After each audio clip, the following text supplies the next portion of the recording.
Dumisani Mkhwanazi, accused of killing UJ student Palesa Madiba, is expected back in the Johannesburg High Court today. That case was postponed earlier this month, in fact, after Mkhwanazi's lawyer, Dominic Tinani, indicated that he intended to withdraw his services over non-payment.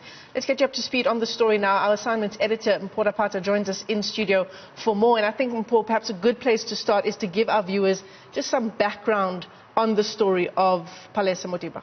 So, Michelle, Palesa disappeared in 2013 after visiting a friend in Soweto in Piri. Her friend's name was Tidi, so her family started searching for her. And they searched for about 2-3 years maybe, only to find her remains were buried in the same yard that she was last seen to have visited. And the last person that was seen with her was Dumisani Mkhwanazi, who is the uncle to her friend Tidi, who she'd been visiting. So this, like I say, the story started in 2013. And we're in 2020 now.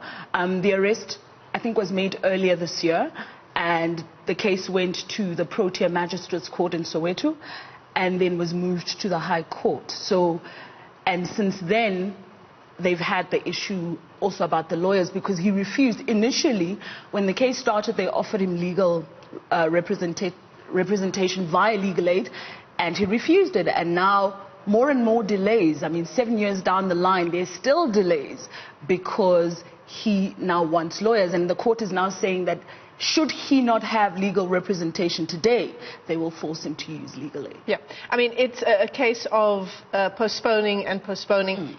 We often talk about the closure that families crave in situations like this. This family in particular, 7 years later, as you say, it already took so long for her body to be discovered, for someone to be arrested, and now we are here.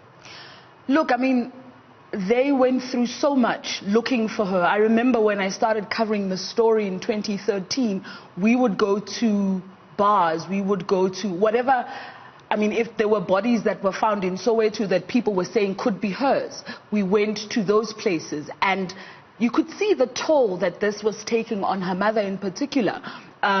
And all the other people that were helping to try and find Palesa. So I think perhaps if it does get underway today, they might find the closure eventually that they have been looking for.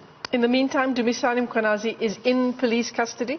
In the meantime, Dumisani is in police custody, Michelle. Okay, so just a final word on the issue around his legal representation. There's been a lot of toing and froing. So what happens in court today is the court is expecting him to appear with a lawyer. The court is expecting for him to appear with a lawyer. This entire case, Michelle, even with the arrest, there's been talk about how in the past he's had many other cases, for example, that are not related to this one in particular, but he has been able to find his way out of it. So the hope for the Madiba family and their relatives is that perhaps today he does find a legal representative and the case carries on, and they eventually, like I say, find closure. Their daughter has been deceased for 7 years now. Sure, heartbreaking story. Thanks very much for coming into studio and giving us an update on the story around Palesa Madiba. That story unfolding in court today, and of course we will keep track of it for you.